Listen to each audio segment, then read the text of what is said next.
Merci de cette confiance renouvelée au programme de Renouveau TB. Bienvenue dans votre émission Les Grands Jurys. Ce soir, les Grands Jurys reçoivent le premier vice-président du syndicat autonome de la magistrature. Vous l'aurez compris, nous recevons M. Ibrahim Djibrila Maïga. M. Maïga, merci de cette première comparution devant le Grand Jury. Merci. Avec moi pour vous interroger ce soir, Abdraman Keïta, il est directeur de publication du journal Les Témoins. Bonsoir Abdraman. Bonsoir. Bruno Djito Segebeji, il est directeur de publication du journal Mali Horizon. Bonsoir Bruno. Bonsoir Barou. Et je suis Oumar B. Sidibé pour ceux qui nous suivent sur la radio Renouveau FM ou la 98.1 FM. Encore une fois, bienvenue à toutes et à tous dans l'émission Les Grands Jurys. Monsieur Maïga, votre observation sur la composition du jury. Merci bien, monsieur Sidibé.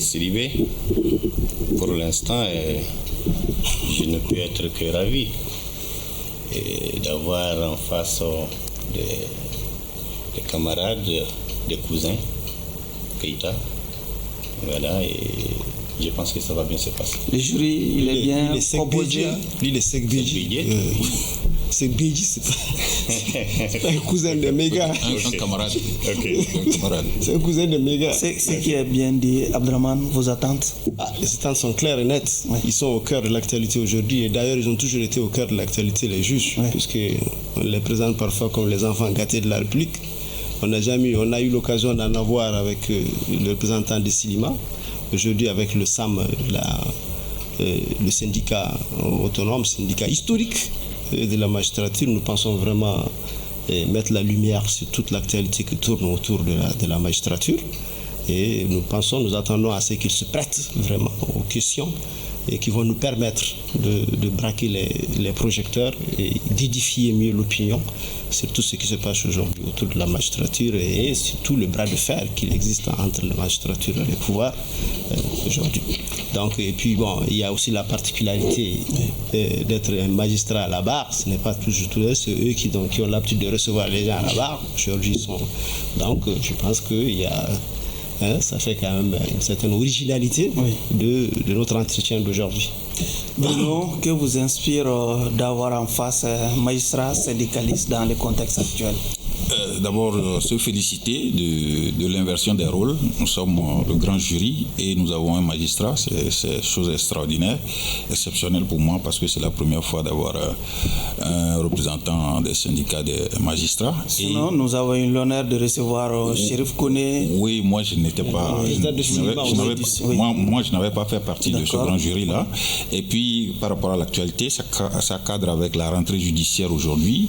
Les magistrats, en tout cas les syndicats nous avaient habitués ou bien nous avaient fait entendre le boycott, leur appel au boycott. On va voir si le boycott a eu lieu ou pas. Et au-delà de ça, c'est l'état de droit parce que les magistrats sont essentiellement les garants de l'état de droit. Nous sommes dans un régime d'exception. Son appréhension, son appréciation par rapport à l'état du droit, ce serait le bienvenu. Voilà, toutes ces questions-là nous serons vraiment accrochés à ces lèvres pour entendre la pure vérité sans langue de bois. Monsieur Maïga, Bruno l'a dit, les magistrats sont les garants de l'état de droit. La justice est rendue au nom du peuple malien. Mais au constat, le peuple a peur de sa justice. Pourquoi, selon vous, le peuple a peur des magistrats, de la justice? Merci bien, M. Sidibé. Je pense que le débat commence par peut-être par là où il devrait finir. Je m'attendais aujourd'hui à un entretien sur la grève projetée par les deux syndicats de la magistrature. Oui, c'est vraiment le sujet qui a... Mais justement, c'est pourquoi je disais que nous sommes en train de commencer par peut-être ce qui aurait pu être la fin. Dire que le peuple a peur des magistrats, je ne pense pas que ce soit comme ça que la chose soit conçue au niveau de la magistrature. Nous pensons que le peuple a plutôt peur d'être devant une juridiction, parce que être devant une juridiction se prête. En fait, être devant une juridiction donne lieu à plusieurs autres suspicions, au-delà même en fait de ce que les juges ou le présumé en fait peut être amené à comprendre. Nous sommes dans une société où, lorsque une de vos connaissances, un de vos proches, vous voit ou apprend que vous aviez été simplement invité, par exemple, devant une juridiction à titre de simple témoin, il pense déjà que, en fait, que vous étiez un tout petit peu, quelque part, comme on le dit dans notre jargon, mêlé à des affaires le plus souvent non licites, et donc ça porte atteinte fondamentalement à votre un tout petit honneur. C'est pourquoi les gens ont horreur d'être devant une juridiction, et je ne pense pas qu'ils aient peur du juge en tant qu'être humain. Sauf que le peuple aussi, pour relativiser, le peuple a l'impression que la notion d'outrage à un magistrat est sans limite pour les magistrats. Je ne pense pas aussi que ce soit comme ça. L'outrage à un magistrat, c'est juste en fait des principes qui ont été inventés par les législateurs pour permettre à ce que le magistrat soit protégé dans l'exercice de sa fonction et au-delà. Parce que vous savez, lorsque vous êtes amené à trancher entre deux individus qui préalablement n'arrivaient pas à se comprendre autour d'une situation donnée, ce que vous êtes amené de facto à faire un mécontent, à faire aussi un content. Le plus souvent, celui qui est contenté, c'est-à-dire celui qui a eu gain de cause devant celui qui est satisfait. Oui. Alors c'est fini, il est parti, mais celui qui ne l'est pas, le plus souvent pense qu'il peut traiter le juge de tous les maux. Oui. Voilà. Abdraman, oui, je pour continuer un peu sur la même ligne, peut-être que la peur dont tu parles découle peut-être du manque de confiance en la justice. Et ça, c'est une réalité. C'est qu'en réalité, le peuple, les justiciables ont de moins en moins confiance en la justice. C'est une vérité que vous ne pouvez pas dénier. Peut-être que vous nous dites de quoi cela est dû à quoi, cette manque de confiance qu'il y a entre eux. Merci beaucoup. Dû certainement, globalement, au comportement de certains magistrats. Vous connaissez, vous n'êtes pas tous logés dans la même enseigne, mais en réalité, il y a des comportements quand même qui font que aujourd'hui le peuple n'a plus confiance. Est-ce que vous pouvez nous donner des explications par rapport à ça? Merci bien, monsieur Keïta. Moi, je pense que la confiance, la question de la confiance est relative. Je ne connais pas un seul pays au monde où les justiciables font entièrement confiance à leur justice. C'est comme si vous me dites que l'ours, en fait, doit faire de manière à ce que les moutons, les chèvres aient confiance en elles. Je ne pense pas que, en fait, vous êtes en train de décrire la magistrature comme étant l'ours et les justiciables, les chèvres et les moutons? Pas de les décrire, je caricature pour que vous compreniez. Oui. Parce que, en fait, vous pensez que ce soit approprié, cette caricature-là? C'est pour vous permettre de comprendre, c'est pour permettre à ceux qui nous suivent également de comprendre que la justice est conçue de telle manière qu'il est impossible à ce que le juge, qui qu'il soit, donne entière satisfaction à tout le monde. Donc on ne doit pas se battre pour ça. On doit justement se battre pour ça. Et aujourd'hui, les textes, écoutez, et aujourd'hui, c'est-à-dire dans votre question, de par votre question, vous me donnez l'impression de dire qu'au Mali, on ne dit pas le droit. Alors c'est l'impression que beaucoup de justiciables ont. Et tel n'est pas le cas justement. Beaucoup de victimes d'injustice. Ah non, qu'au Mali, on ne donne pas le droit. Ça, c'est quand même une réalité. Là, peut-être que les gens, comme il a dit, ont peur de se retrouver dans les liens sous le coup d'accusation à l'outrage à un magistrat. C'est pourquoi ils ne vous le disent pas à tout bout de champ. Hein? C'est pourquoi peut-être ces comportements, ça ne court pas à la rue, mais en réalité, c'est l'impression générale. Je pense que c'est une impression peut-être exagérée, mais à ce que je sache, les juges du Mali font de leur mieux pour être, contrairement à ce que vous pensez, être intègres. Ils font de leur mieux aujourd'hui pour rendre la justice, je dis bien la justice, sur la base des différents textes mis à leur disposition par vous, le peuple, à travers le législateur. D'accord, Bruno, allez-y. Au fait, cette question-là se résume au fait qu'il y a outrage à magistrats, mais il n'y a pas outrage à enseignants, il n'y a pas outrage aux autres corps professionnels. Est-ce que vous n'avez pas l'impression C'est la loi qui les... Oui, c'est la loi, mais est-ce que vous n'avez pas l'impression que vous êtes trop privilégié? Je ne pense pas que ce soit ainsi. L'outrage a été prévu pour le magistrat justement parce que il intervient entre deux personnes qui se trouvent dans une situation conflictuelle. Contrairement à l'enseignant qui est devant sa table pour inculquer le savoir à une personne. Et l'enseignant, je vous dis, je termine, l'enseignant dans sa classe est le maître de sa classe.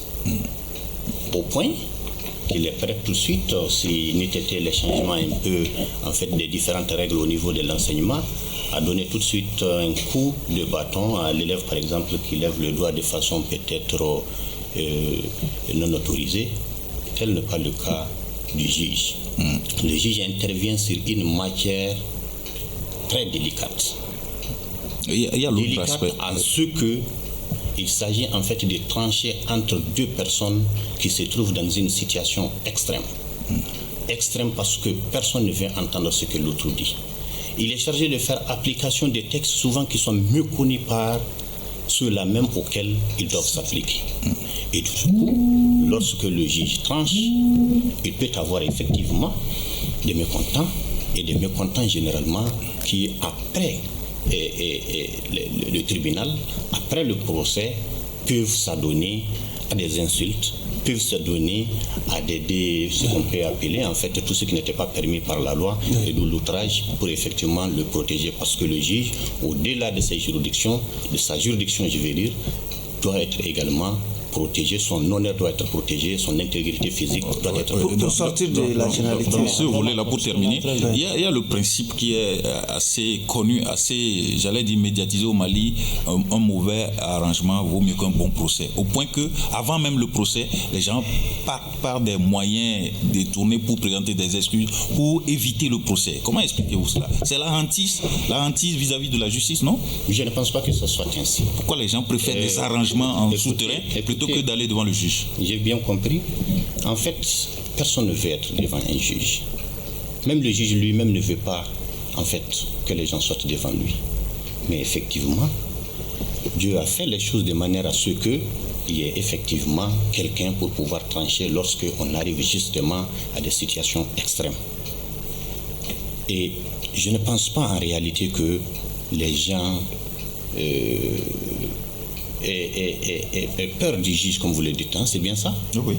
Il y a une phobie vis-à-vis du juge. Hein. Une phobie, Non, les procédures sont vraiment agaçantes pour les gens, ils préfèrent les arrangements. Les arrangements, aller jusqu'à s'humilier, s'agenouiller devant des... Justement. Et c'est pourquoi, dans les procédures, effectivement, ce que vous ne savez pas peut-être, c'est que même devant le juge, les arrangements sont également permis à travers ce qu'on appelle la médiation. Oui, mais ici nous parlons des arrangements avant même que la procédure ne soit... Ce qui a fait que les arrangements sont possibles devant le juge a également fait de manière à ce que l'arrangement ou les arrangements soient possibles avant le juge.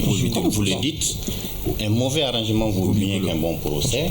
C'est parce qu'en fait le procès coûte.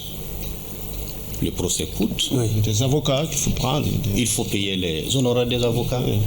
Il faut souvent se priver de son programme. Oui. Il faut.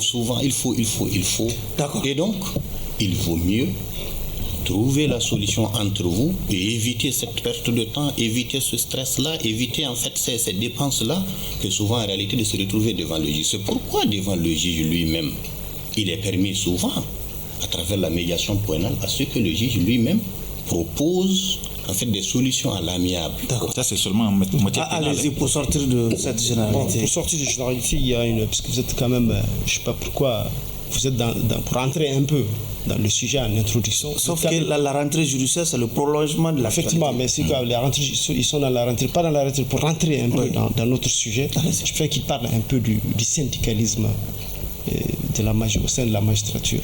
Et depuis un certain temps, on remarque que vous faites front commun sur tout. Pratiquement Sidima, les deux syndicats essentiels de la justice font front commun. À quoi bon rester dans un truc multisyndical, dans une ambiance multisyndicale, si vous faites front commun sur tout, si vous comprenez sur tout. Merci bien, Monsieur Keïta.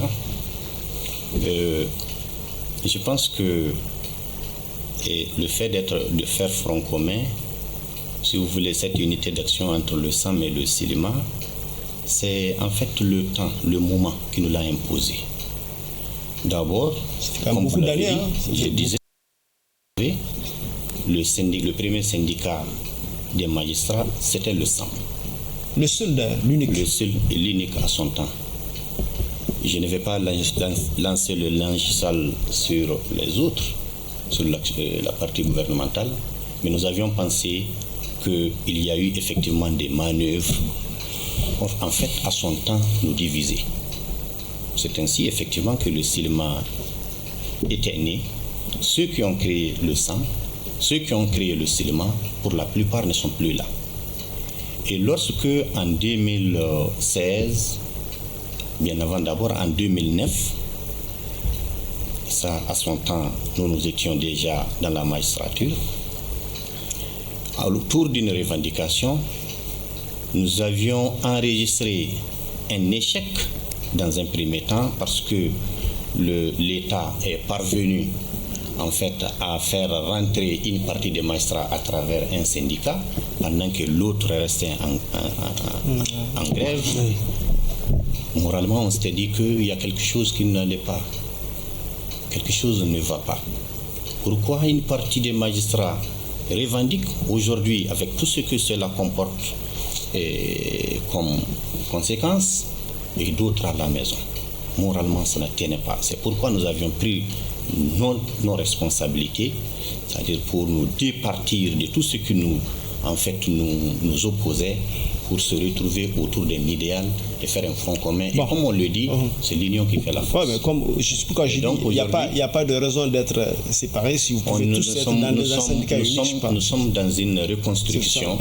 Nous sommes dans une reconstruction et l'objectif final recherché, c'est la fusion. Ok, d'accord, ok. Merci. Bon, maintenant, c'est dans ce cadre, dans ce front commun là que vous avez agi ensemble pour déclencher une grève et récemment, qui a débuté le 29 novembre. Et aujourd'hui déjà, cette grève a eu pour effet votre absence à la rentrée judiciaire présidée par le chef de l'État. Et quel enseignement on peut tirer de cette grève-là que vous avez? Peut-être les motivations déjà. Il a vu vos motivations aussi. Mais merci beaucoup. Je préfère surtout les motivations. Oui. C'est-à-dire, mais avant, je souhaiterais d'abord vous faire un petit rappel d'abord de ce qui aujourd'hui nous a conduit en grève. Je souhaite que, avec votre permission, que la question soit en fait reformulée sur le pourquoi d'abord. C'est ce que nous appelons les motivations. Et ensuite, maintenant, les enseignements que vous en tirez. Okay. Ce qu'il faut comprendre d'abord, c'est que la question fondamentale qui nous oppose aujourd'hui à l'État, c'est la volonté de la partie gouvernementale de proroger l'âge de départ à la retraite pour certains magistrats. Voilà en réalité la question. Oui, qui sont-ils ces magistrats? Et j'arrive. Et cette question n'a pas commencé aujourd'hui. Déjà en 2019, lorsque l'UNTM a jugé bon d'avoir une harmonisation en ce qui concerne l'âge de départ à la retraite, et qui a été accepté par les syndicats des magistrats qui s'étaient réunis sur la question et l'ont étudié de façon rationnelle et ont compris que les motivations avancées par l'INTM et autres syndicats à son temps sont réellement fondées. Parce que d'abord, l'INTM a justifié, a trouvé en fait non correct à ce que dans une même fonction publique, certains agents soient de catégorie A, en fait de même catégorie. Prenons ici, on parle surtout en ce qui concerne les magistrats et les fonctionnaires, en fait les agents publics de façon générale de catégorie A, que certains soient admis à la retraite à l'âge de 62 ans et d'autres à l'âge de 65 ans, pour eux, ne se justifie pas. Effectivement, quand la question nous avait été posée, nous l'avons analysée sur le plan biologique. Entendez par là la constitution humaine. Les 62 ans de départ. C'est l'aptitude physique. L'aptitude physique. Oui. La pénibilité. Physique. Les 62 ans qui avaient été institués avant nous tous, c'était sur des bases scientifiques. Tout comme les 65 ans. On a estimé qu'à partir de 62 ans, l'être humain n'est plus en mesure de donner la plénitude en fait de ses capacités dans une fonction, que ce soit la plénitude de physique, que ce soit la plénitude intellectuelle. Et donc, si on trouve qu'on peut effectivement être valide jusqu'à 65 ans, en fait, cela ne peut l'être pour une partie contre une autre, mais pour tout le monde. Oui. Donc, quand on s'était rendu compte de cette évidence-là, on a dit, eh bien, l'INTM a raison. Et donc, faisons en sorte que tout le monde aille à la retraite à l'âge de 65 ans. Et que la question soit posée pour que tout le monde donne son avis. Pour les catégories A. Pour les catégories A, oui. Pour les catégories A, c'est ce que je disais. Donc, et nous avions proposé effectivement à ce qu'on ramène ce qui était à 62 ans, tel que demandé par l'UNTM, à 65 ans pour tout le monde. Oui. Et donc, pour nous, la question était tranchée. Et que c'est fini. Mais malheureusement, je vous le dis aujourd'hui, à la fin de la même année, nos aînés de la Cour suprême nous ont saisis en tant que syndicat pour nous dire qu'ils ne voyaient pas la chose de cette même façon. Pour eux, il ne s'agissait point d'une harmonisation de départ, des âges de départ à la retraite, mais plutôt d'un rajout. Et que de ce fait, ils pensent qu'ils doivent bénéficier de 3 ans de plus. Nous avions analysé la question à notre niveau et nous leur avons répondu pour leur dire que ce n'est pas fondé, ce n'est pas ça. Il s'agit d'une harmonisation que nous avons acceptée en toute responsabilité. Il n'y a pas question à ce qu'il y ait une exception à cette harmonisation. Oui. On n'en veut pas. Ce rappel étant fait. Je termine. Oui. En 2020, donc ceci était admis à la retraite. En 2020, un autre groupe préposé également à la retraite avait demandé la même chose. Ça n'a pas prospéré. Oui. Ceux-ci avaient même saisi la section administrative de la Cour suprême par le biais d'une requête introductive d'instance au fin de rajout des 3 ans. Ils y avaient été dégoûtés. La requête a été jugée en fait sans fondement juridique. Alors pour nous, dès lors la question est close, c'est fini. Mais à notre grande surprise, oui, cette année, en début d'année d'abord, on a été saisi par un projet de modification de la même loi, mais cette fois-ci au bénéfice seulement du président de la Cour suprême et du procureur général de la Cour suprême. Comment au bénéfice?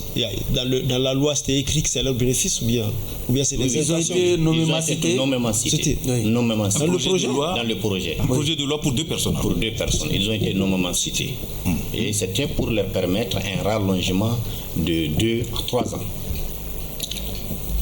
Heureusement, les syndicats avaient été saisis du projet.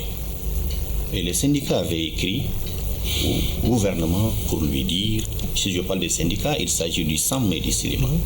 Nous avions écrit le gouvernement. Oui, sauf que est-ce que ceux-ci ne sont pas sous le coup des mandats, par exemple, sont nommés pour un mandat précis? Ça, c'est leur argument. Oui. On va y arriver. Oui. On va y arriver. On avait écrit pour leur dire qu'en fait, les syndicats restent sur leur position. Un départ à la retraite à l'âge de 65 ans pour tout le monde. Et on a écrit. Notre écriture a été envoyée en réunion interministérielle et j'y étais. Effectivement, à la réunion interministérielle, le dossier a été rejeté. Quelques mois après, on a eu, il y a seulement quelques semaines, nous avions eu l'information qu'un autre projet encore est en préparation. Pour cette fois-ci, également, modifier l'âge de départ à la retraite pour les membres de la Cour suprême. Cette fois-ci, au lieu du président et du procureur, cette fois-ci, l'éventail a été élargi à certains. Mais à tous ceux qui étaient sous le coup d'un départ à la retraite, ça, oui. Pas à tous ceux qui sont sur le coup du départ à la retraite. C'est justement encore là le hic de cette modification proposée. On y arrive. Allez-y. Donc, si vous pouvez être un peu plus concis, puisque nous sommes aussi tenus par le temps. Il y a d'autres questions aussi. Quand je venais, on m'a pas dit que allez-y. Il fallait aussi me dire que allez-y. Je crois que c'est l'essentiel, hein, c'est la substance de notre débat. Effectivement, ouais. Donc, là, on a tout de suite convoqué une réunion extraordinaire conjointe, au cours de laquelle nous avions jugé nécessaire de ne rien dire et de ne rien faire, mais de chercher tout de suite à rentrer en contact avec le garde des Sceaux. Cette réunion a eu lieu le 21 octobre, le vendredi 21 octobre, à son bureau.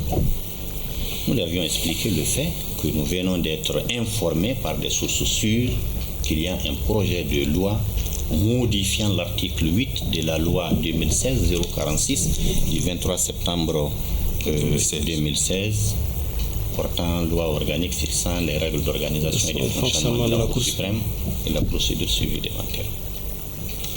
Qu'en est-il? Il nous a affirmé effectivement que c'est vrai, mais que en fait c'est une demande des plus hautes autorités et que bon, voilà. Donc, nous l'avons dit. Une volonté politique. Une volonté politique. Nous l'avons dit, effectivement.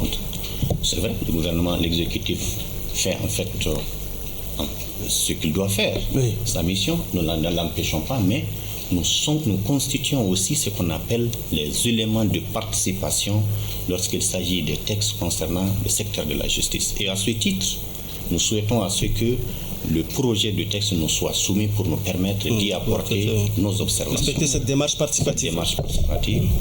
Pendant que nous étions dans cette attente, le mercredi qui a suivi, on voyait effectivement à la lecture du Conseil des ministres le projet adopté. C'était une défiance pour Entre-temps, effectivement, nous avions également fait un communiqué pour alerter. Oui. Parce qu'entre-temps, on a aussi nos ports d'entrée. On a su que le cri de cœur, en fait au garde des Sceaux n'a pas été écouté. Donc nous avions fait un communiqué pour dire faites attention, c'est un projet avec beaucoup de lacunes.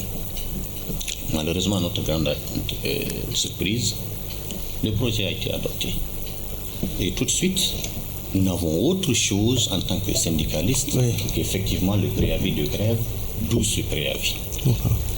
Bruno, allez-y. Ok, non, vous n'avez pas dit les enseignements que vous tirez de vous allez revenir à ne pas revenir, la pression a été posée de cette façon, elle n'a pas été laissez Bruno réagir sur ce pan déjà de la question. Non, on va revenir aux enseignements. Monsieur le vice-président du SAM, comment expliquez-vous que, heureusement ou bien par concours de circonstances, le ministre, le garde des Sceaux, est un magistrat aussi, et comment expliquez-vous sur quoi un syndicaliste, hein? Surtout un ancien syndicaliste réputé très très proche des magistrats dans leur volonté de sauvegarder l'indépendance et tout ce qu'on sait. Comment expliquez-vous qu'il n'a pas pu comprendre votre message par rapport au désintérêt que présente ce texte-là? Sauf dans son développement, il semble dédouaner le ministre. Justement, je voudrais qu'il soit plus précis par rapport à ça.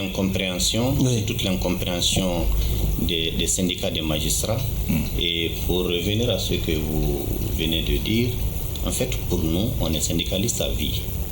Ce n'est pas effectif. C'est pourquoi il n'y a pas question d'ancien syndicat. On ne le considère même pas. C'est un camarade. C'est l'ancien président du syndicat autonome de la magistrature. Donc c'est un camarade. C'est un camarade. Oui. C'est à lui que nous avons succédé. Vous a-t-il lâché en plein vol?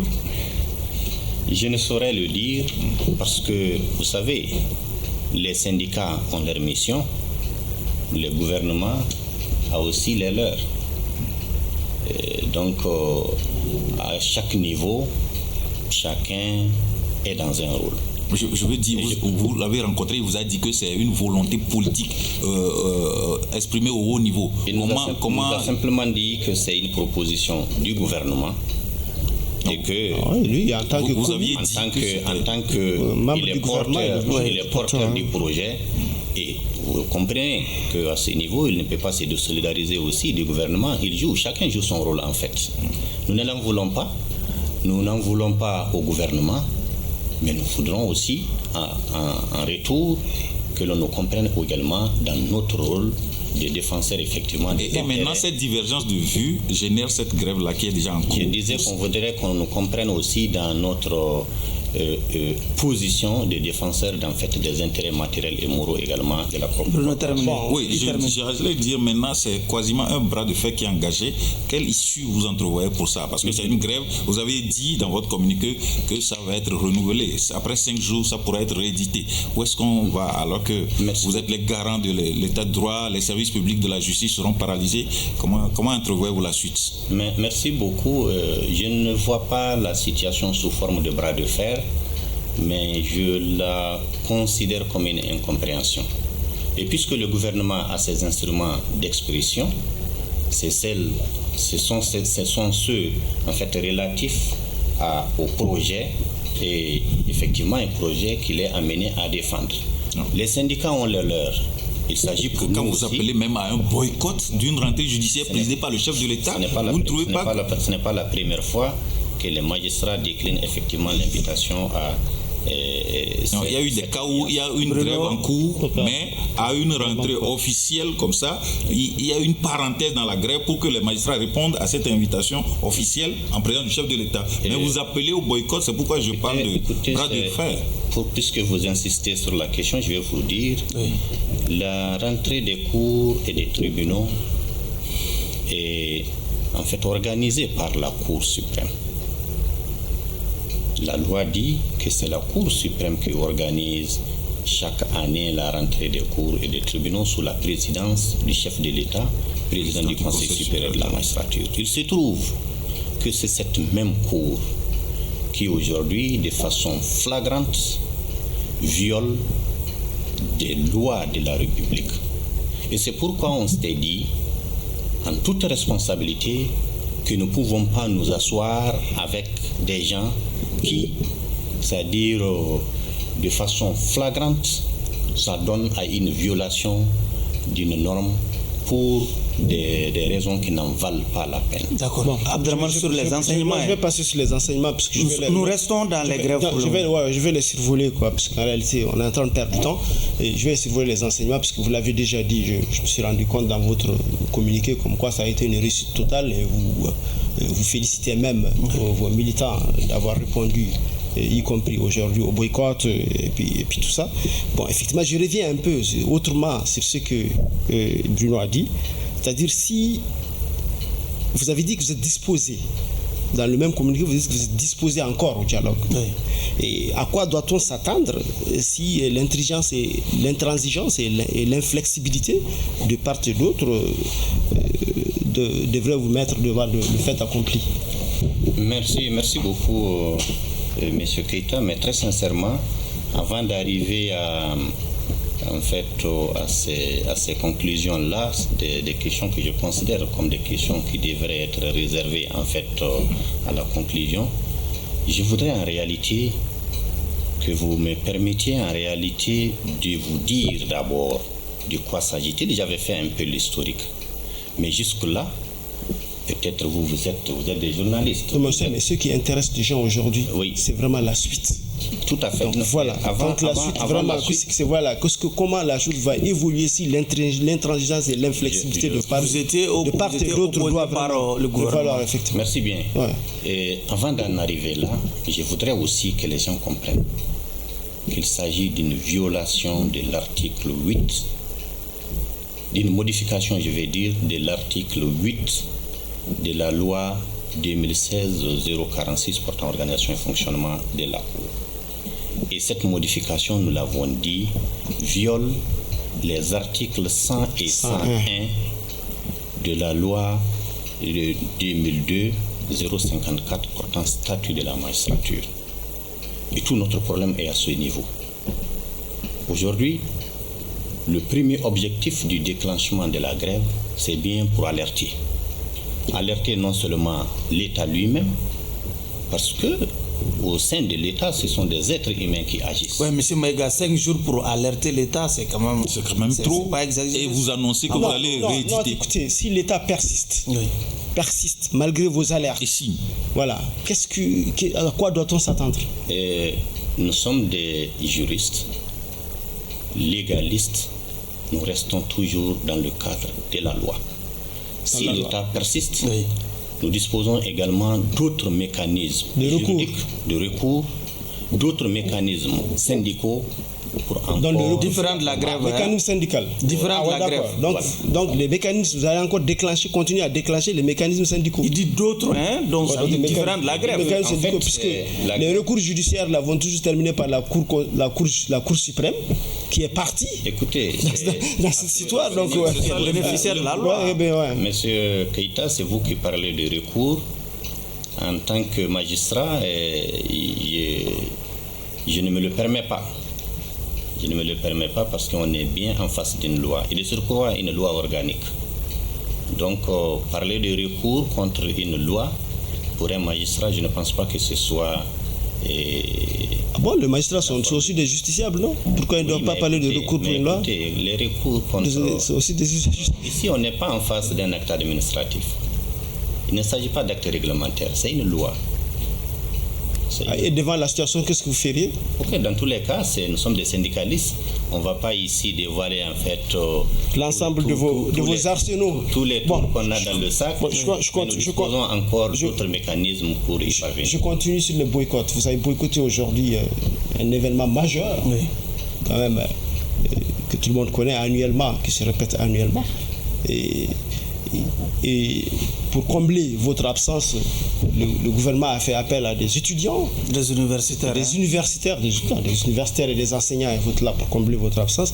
Quel signal il vous renvoie? Est-ce qu'on ne vous renvoie pas le signal comme quoi vous n'êtes pas indispensable et qu'il y a des alternatives à la magistrature? Merci bien, M. Keïta. Il n'y a personne qui soit indispensable au monde, y compris les magistrats que nous sommes.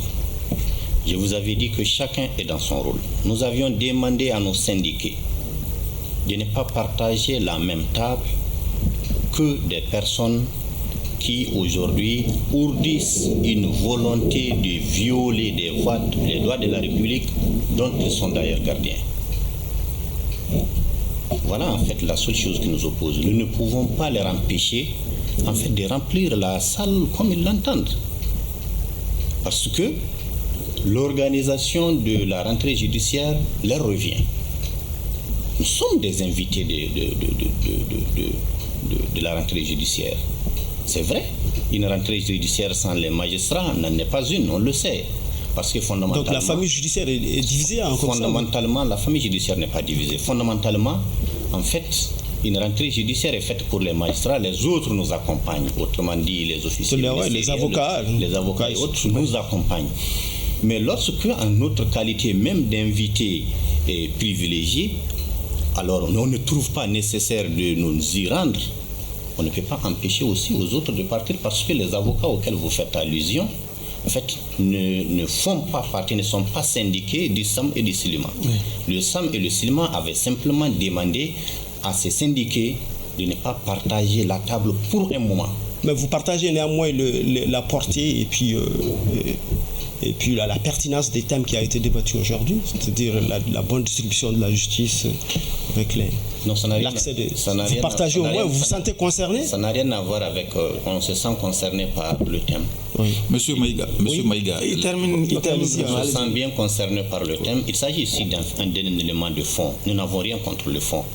Maintenant, on a tout contre la forme parce qu'on leur a dit, dans ces conditions, ce n'est pas saillant que nous partageons la même table que vous. Allez-y, Bruno.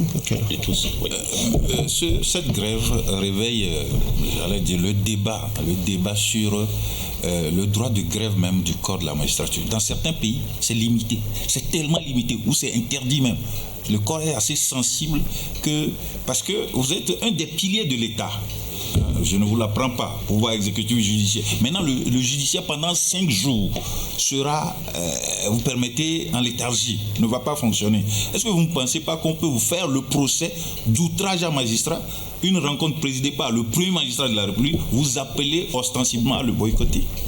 Ça, si vous permettez, je vais ajouter à sa question. Allez-y. Ce statut de président du Conseil supérieur de la magistrature n'est pas reconnu par certains au chef de l'État, puisqu'ils trouvent qu'il n'est pas. Est-ce que vous partagez la même perception qu'un chef de l'État non élu, qui ne bénéficie pas d'une légitimité élective, ne peut pas être président du Conseil supérieur de la magistrature? C'est un débat. Vous allez répondre déjà à la question d'abord. Vous m'avez même fait oublier la question. Oui, vous êtes trop privilégié. Dans la conscience populaire, vous êtes trop privilégié. Au point que dans certains pays, le droit de grève même est mis en parenthèse pour les magistrats. C'est interdit dans certains pays. Je vous avoue que chaque pays a ses règles de fonctionnement. Et les règles de fonctionnement sont le plus souvent en fait fonction de ce que l'État veut pour ses fils. Au Mali, on a considéré effectivement la magistrature comme toute autre partie de la fonction publique. On leur a permis effectivement le droit de grève. Nous l'utilisons à volonté. Vous n'en abusez pas? Je ne pense pas. Et à chaque fois que les magistrats déclenchent une grève, vous trouverez en réalité que le motif... 5 jours de grève pour alerter, vous avez dit. J'arrive. 5 jours parce que le sujet est éminemment grave. La violation est arrivée par ceux-là même qui sont chargés en réalité de veiller à l'application en fait et au respect des textes. C'est pourquoi nous sommes partis jusqu'à 5 jours. En fait, en fonction de la gravité de l'acte. Et vous promettez de rééditer. Imaginez, puisqu'on n'a pas eu le temps de revenir là-dessus, imaginez en fait ce qui s'était passé.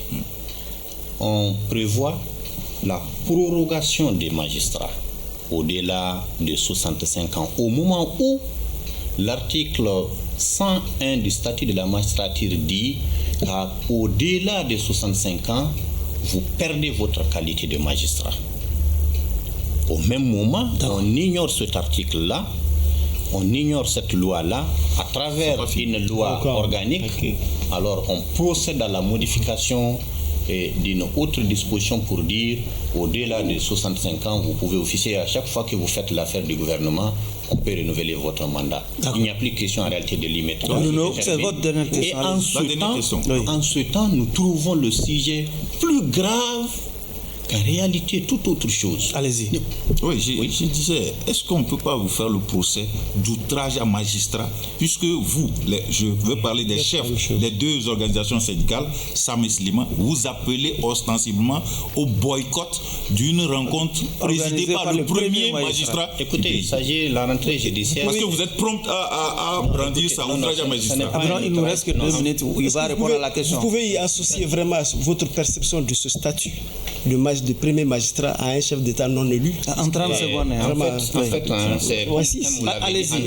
2 mots, je vous dis, la question d'élection, non-élection, en fait, c'est la démocratie qui nous a amené tout ça. Mais la démocratie aussi a prévu des exceptions à ce principe. L'idéal aurait été qu'on ait, conformément à nos règles démocratiques normales, qu'on ait un chef d'État, un président du Conseil supérieur de la magistrature élu. Parce que la question se trouve... Quelqu'un l'a dit, je crois que c'est Bruno qui l'a dit. Jusqu'au tribunal, la question se trouve avec l'affaire Cheikh Chérif Koné, qui n'a pas reconnu, qui dit qu'il ne reconnaît pas au chef de l'État actuel le statut de président du Conseil supérieur de la magistrature. C'est une question... transversale. Que je vais dire une question très sensible, franchement qui ne fait pas aujourd'hui l'objet de notre débat, mais je me fais volontiers en fait de vous donner ma position pour vous dire, lorsque en fait, de façon légale, on manque à avoir un chef de l'État, et que cette légalité venait à être compensée par une légitimité accordée à quelqu'un à travers un acte inconstitutionnel, il faut le considérer comme tel dans un pouvoir pour la gestion d'un pouvoir d'exception. D'accord. Vous l'avez dit, et un pouvoir d'exception, c'est un pouvoir effectivement dans lequel vous n'avez pas en fait la plénitude de toutes les règles démocratiquement. Voilà. Ne peut-on pas vous reprocher outrage au chef de l'État? Ce n'est pas un outrage au chef de l'État. Premier magistrat. C'est une audience. Personne, il n'y a aucun texte au Mali qui fait en fait de la présence des uns et des autres à cette audience. Dans la pratique, c'est le chef de l'État qui préside le Conseil supérieur de la Mali. Je vous dis, ce n'est pas parce que le chef de l'État préside une audience que un magistrat a l'obligation de... D'accord, nous sommes malheureusement...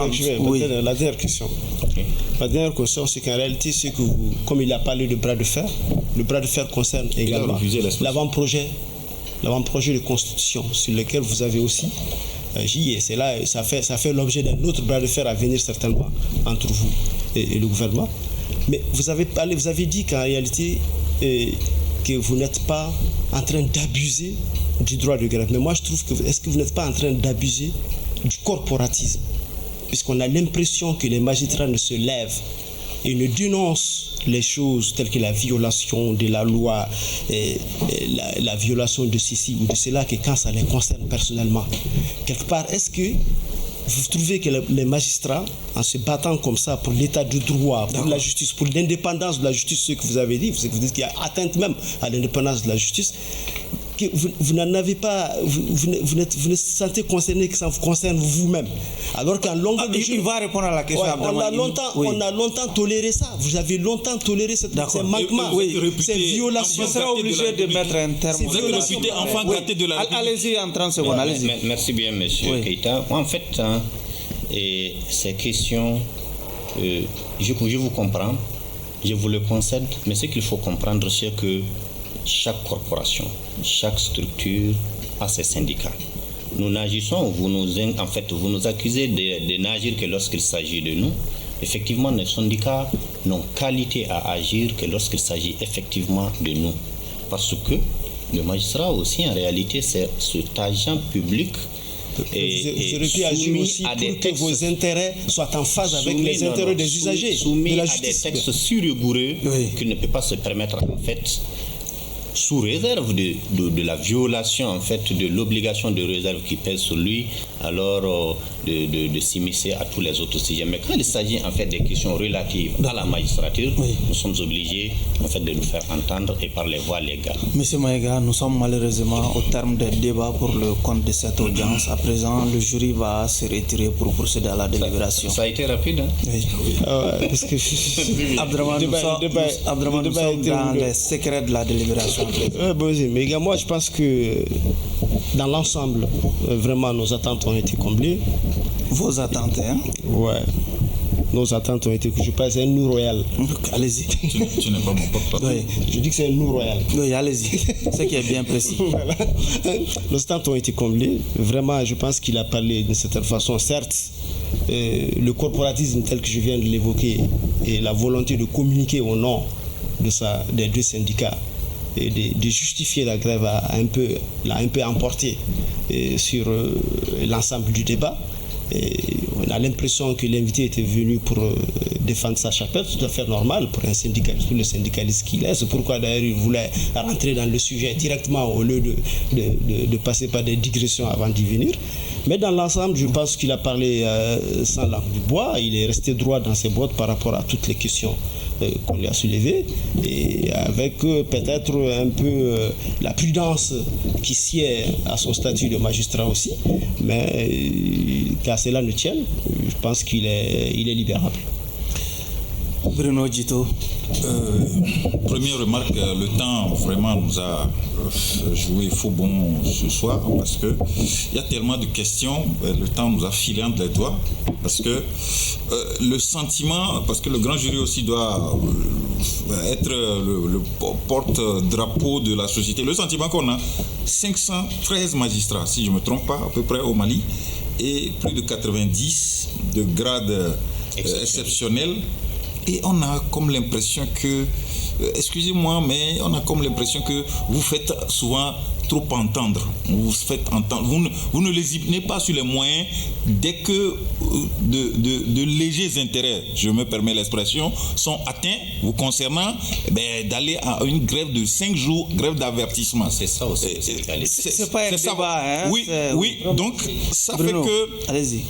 Par rapport à votre prestation, vos interventions, là, c'est vrai que... vous adressez au président du jury. Non, juste pour conclure... Là, cette fois-ci, vous vous adressez le réquisitoire s'adresse cette fois-ci. Non, votre proposition de décision s'adresse au président du jury, pas à l'accusé. Bon, par rapport à ces interventions, ces explications, il est resté droit, il est resté pertinent, il y a de la suite dans les idées par rapport à ces interventions, par rapport à cette grève, mais comme le journaliste que nous sommes aussi l'émanation du peuple, on a ce sentiment que vous en faites un peu trop par rapport aux grèves, si vous pouvez, mais je plaide pour qu'il soit libéré, qu'il soit acquitté. Si vous pouvez ajouter un peu de l'eau dans votre Niamakoudi. Voilà. C'est sur ces deux réquisitoires largement favorables à l'accusé et dénués de toute complaisance qui me plaît de procéder purement et simplement à la libération de l'accusé des liens de l'accusation. Par conséquent, il est acquitté. Monsieur Maïga, votre dernier mot. Merci bien, Monsieur le Président du jury. Je pense que c'est une très belle émission. Seulement, comme Bruno l'a dit, moi aussi j'ai été surpris par le temps. J'avais beaucoup d'autres choses à dire. Je pensais que c'était une émission de 1h30.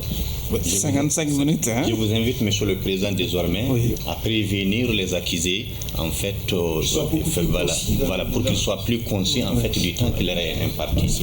Effectivement, je termine par les propos de mon frère Bruno, pour dire effectivement qu'au Mali, nous comptons 513 magistrats, tous susceptibles de servir à la Cour suprême. Donc il n'y a pas un problème de ressources humaines concernant seulement la Cour, mais de façon globale, effectivement, il y a déficit de ressources humaines. C'est pourquoi nous avions plaidé à ce que, alors, on procède à un recrutement massif tel que prévu par la loi d'orientation et de programmation sur le secteur de la justice. Et remercier tout le monde.